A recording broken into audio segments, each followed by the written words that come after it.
The Writer's Dream. This is a show where authors can talk about how they write their books, how they publish their books, and how they market their books. You can find us on YouTube. Just search my name, Linda Maria Frank. Click on my picture, and you will see probably 60 different writers, most of them from Long Island, but we have one from California, and she's going to be on today.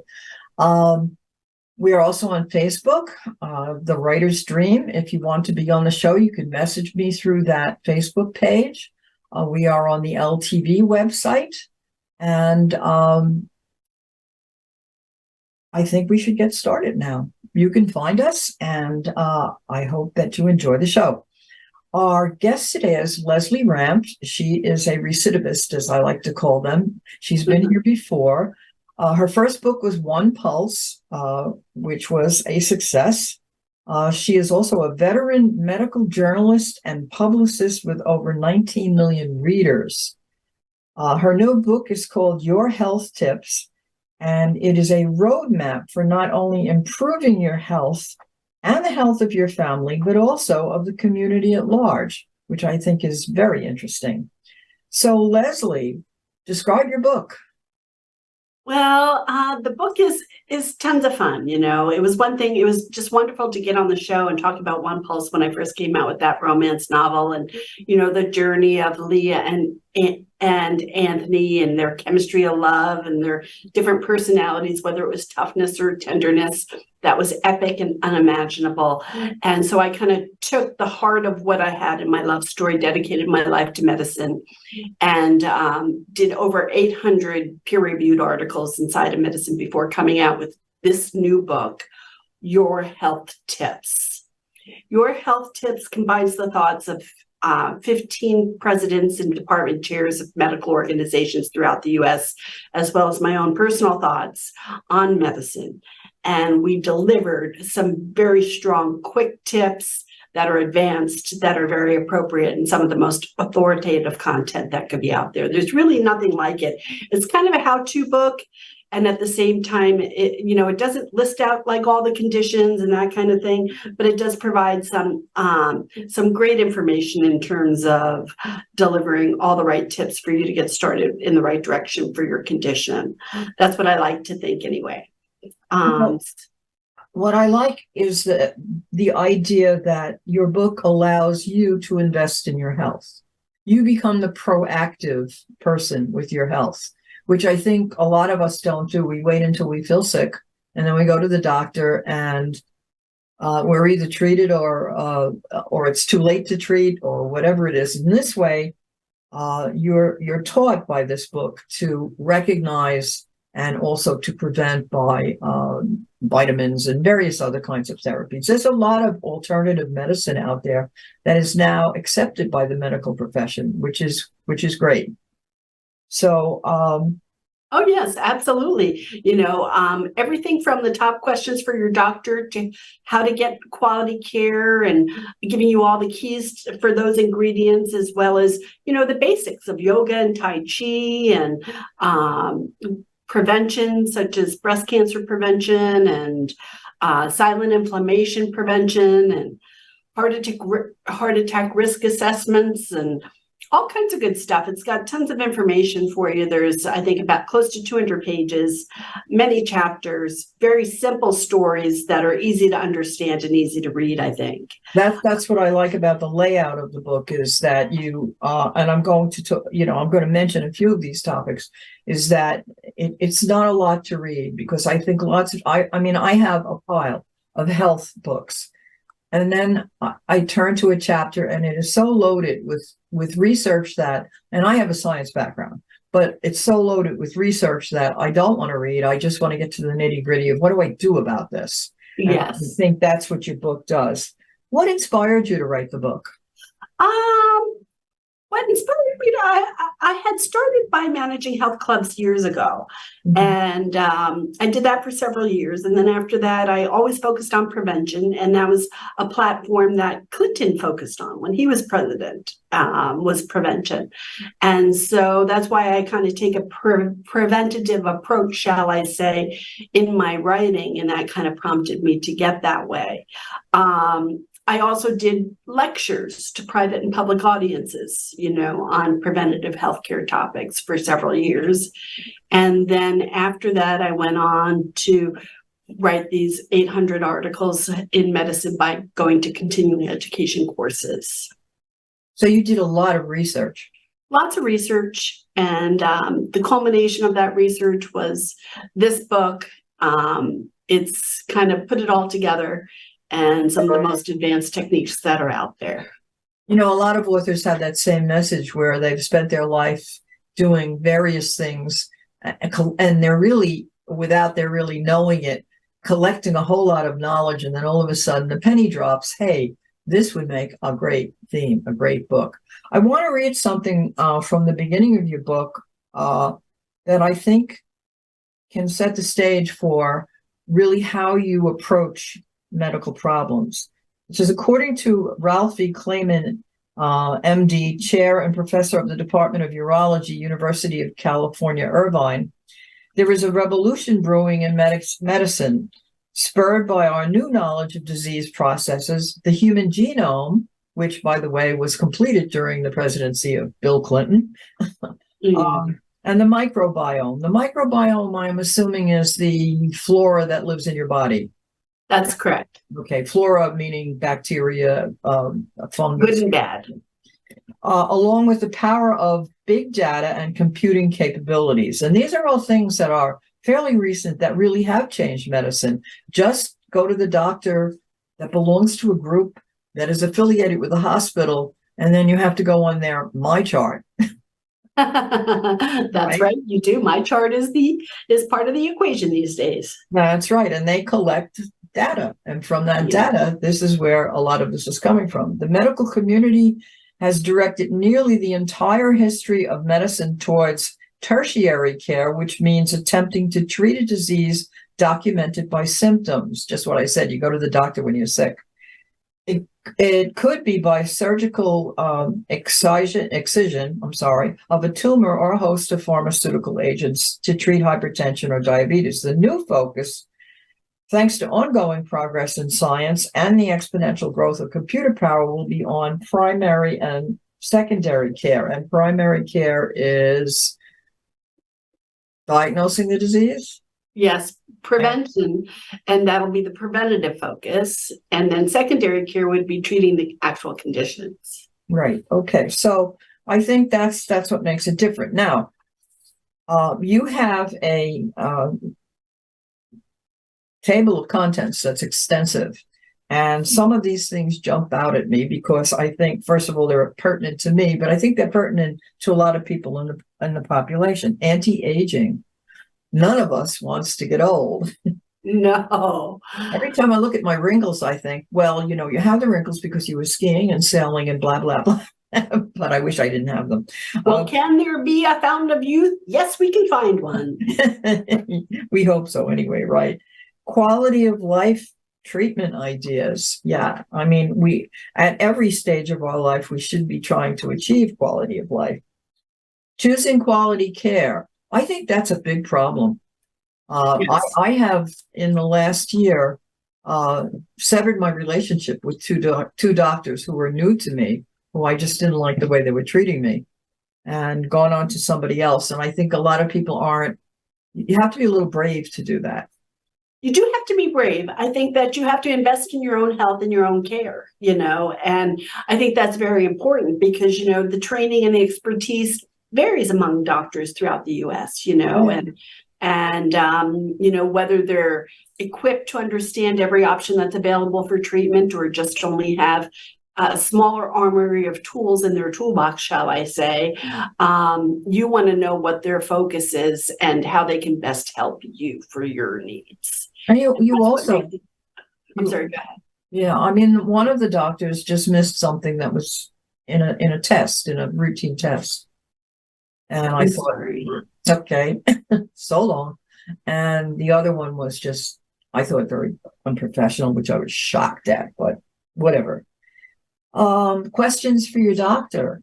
I have a friend who always offers to go to the doctor with me because she said two heads are better than one. That's right. And if you get a serious or even a semi-serious diagnosis, you don't always hear everything the doctor says. No, you don't. So, two There sets have of been ears. studies about that actually prove that you don't retain everything that the doctor says. And that's why there's that informed consent process that is Explain part that. of your informed consent is the process by which you have on paper and through a discussion an understanding of all of the options available for treatment as well as what your diagnosis is. And that is the goal of every doctor. You know, through their training, they focus on informed consent. And what they try to deliver is a participation in that process. You're an active participant in that process too, because you have to retain the information.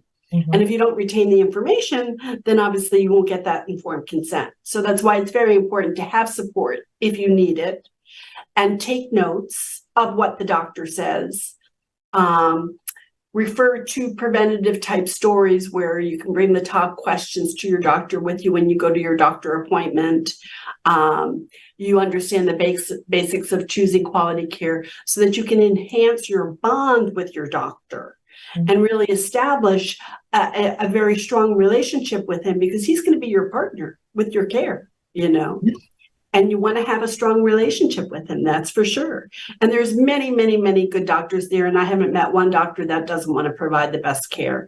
But there's doctors that work well for some people and other doctors that work better for other people. So Yeah, it's sure. a matter of preference. They're human. They have personalities. Yes. They also have their own lives. Healthy romances. Something that I'm sure. I had to have that in there. You also have what? I had to have that story in there. Of course. Yeah. Well, And healthy gifts for romance, for lovers. I found all kinds of tidbits about different healthy gifts that can be very practical for lovers. So I have two actual partner stories and significant other stories in the book, which is kind of fun. You don't really see that in a health book usually. do you want to share one? Well, one of the tips would be practical gifts like getting a massage or a day at the spa and sharing in a day at the spa together, going for a massage together in a joint session, going ahead and releasing all the toxins in your body, focusing on going ahead and leveraging your wellness through massage. I think that's one thing that I know that women really enjoy, and I think that men like it too. Yes, I have a male friend who loves his massages. He's so, yeah. I think anybody likes, having those muscles needed and getting rid of all of those aches and pains. Yes. That's another topic that is something that's probably the cause of much of the medical problems in America, and that's weight. Yes. Weight loss tips, I think, are critical. You've got to have that in any preventative type health book, and we've got that here. The difference between us and other health books is that we provide very quick tips that, like I said, are easy to understand and easy to read. Just getting to the core of the issues, making sure that you stick to the pillars of health: diet, exercise, stress relief, and the like, so having those tips, I think, are really important, very specific ones. Treating pain. That's certainly something that, when we think of the opioid addiction in this country, had we invested more money in alternate ways of treating pain, we might not have such a bad problem. So I think that that's probably something that people will turn to, because most people I know have some sort of pain or other. Yes. If you're over the age of 12. Yeah. Pain is very, very common. And there's lots of different types of pain. And I think that with pain, first you have to be able to evaluate your pain. And you have to understand what the pain is coming from and the cause of the pain. And that can be a job in itself. And then once you have that information, you can actually go out and tackle it. And that's the approach we take in the book. And we describe various types of pain and different ways that you can approach it. Right. Now, is there any particular topic In your table of contents, that is your favorite and you'd really like to talk about?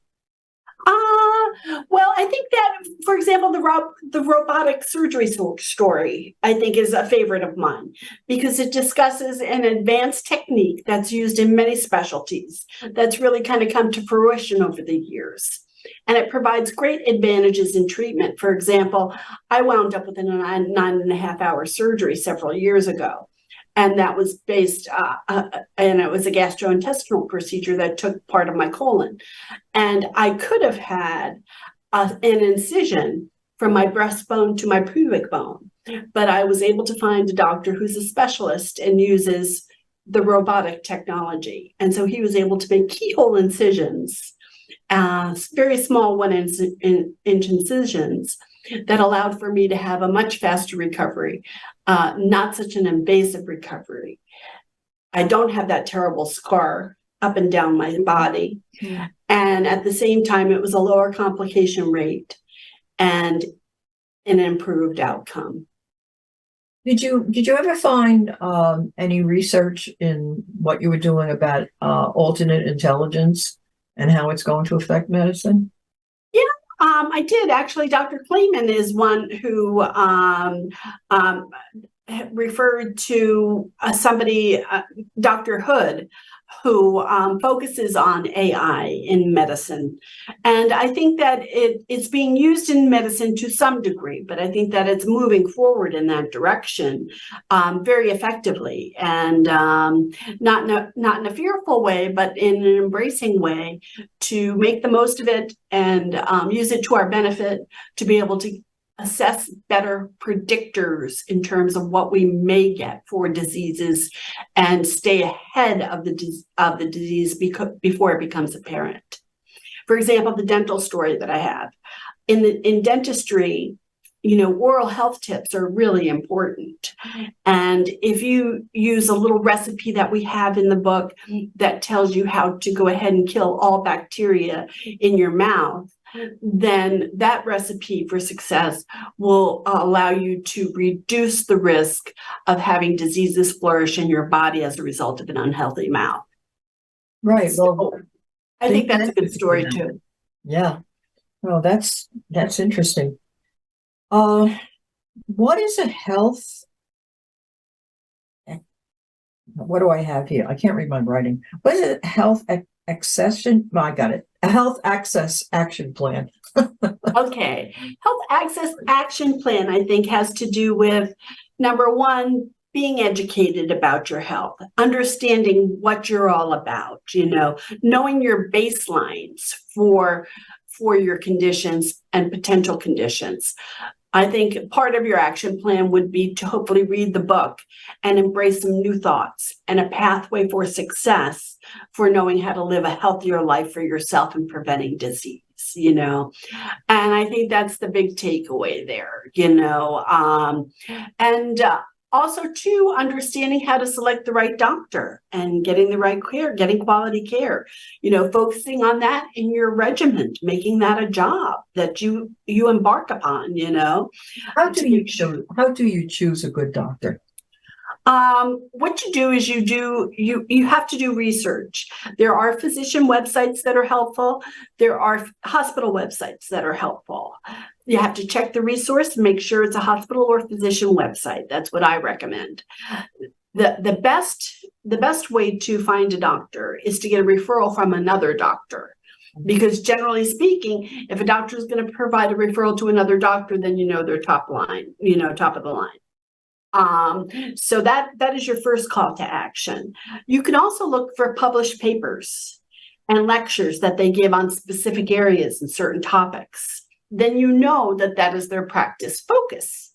Okay. So they may, for example, have published papers and lectures on robotic technology. If they have that, then that they may have that in their toolbox, whereas another doctor may not have that particular technology in their toolbox, So yeah, it lets you know how to really get through those resources and find the best. I see that you did not mention referrals from your friends. Referrals from your friends. Well, I think referrals from your friends are good too. I don't find them as valuable as going yourself and sticking right with the physicians themselves and the websites themselves that are physician related and hospital related, as well as the referral from the doctor himself. Well, we can see that all of the research that you do pretty much directs how you go about doing things. But you're absolutely right. I mean, and the websites are there to find doctors, and there are websites that will also recommend hospitals. So if you know that a hospital is particularly good, their doctors are probably particularly good as well. Well, they could be in certain specialties, but they may not be as, have that A rating in another specialty, for example. So, for example, there are different tiers of hospitals, and, all hospitals are designed to help people in the best way they can, but there are certain departments that may be better in certain areas than others. Right. I know the local hospitals here pretty much will advertise on their website what they specialize in. Yes. It's a resource. So what are you doing about marketing your book? In terms of marketing my book, what's been interesting for me is that I started doing a podcast, Your Health Tips Podcast. Excellent. And I have where I'm bringing in authorities and having them comment on health tip topics. And then I have been doing book signings at assisted living communities. Excellent. Excellent. So how does one get your podcast? It's a private podcast. You can go to the website, yourhealthtips.org, and sign up for the podcast through by completing the message box and contact us. That's yourhealthtips.org. Very good.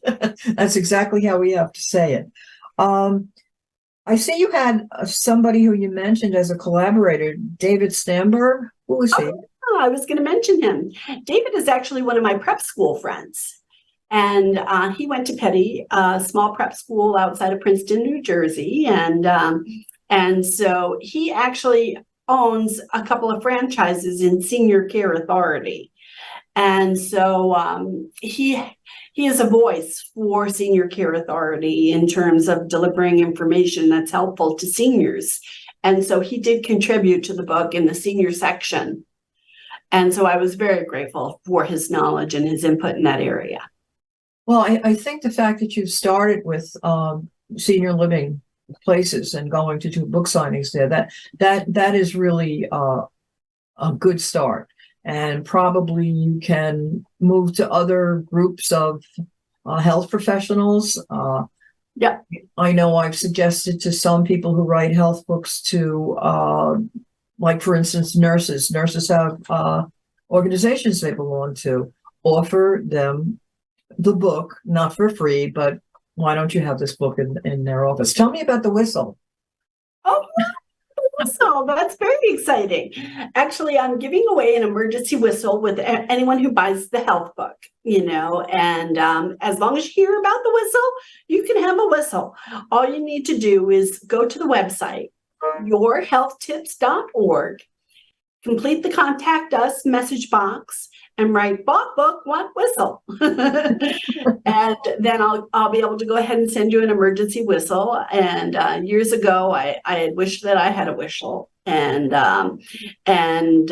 what happened was that I was, and you can read about this in the One Pulse book, but my own personal story was that I was in a remote area on a road, and my fiance and his friend were dying in my arms in a car accident.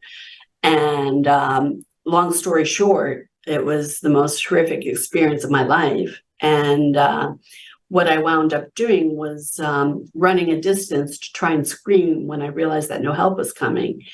And I ran into the woods and just started screaming, and I could for about 20 minutes. But unfortunately, no help came, and my throat felt paralyzed, which can happen when you scream a lot. And so I was not able to scream or call for help any longer.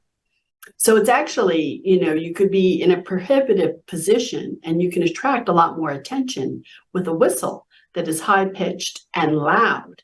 It's even better than a scream. And so if you get into a situation where, you're an elderly person, you're at home, having a whistle on hand is very helpful. Even if you're a youth, having a whistle is very helpful. No, even when you're young, you get into tricky situations. Yeah. It's been so great talking to you about this book. I look forward to reading it and having it by my bedside, because there's a number of topics in there that I'll really enjoy finding out something I can do for myself, something to be proactive. And there's the book. Okay. And sign up for the podcast and sign up for the whistle. Try to whistle when you're really afraid of something. I mean, just whistle with just your mouth. It's impossible. Thank you so much, Lesley. Thank you, Linda. Always. Beautiful, beautiful interview. Thank you.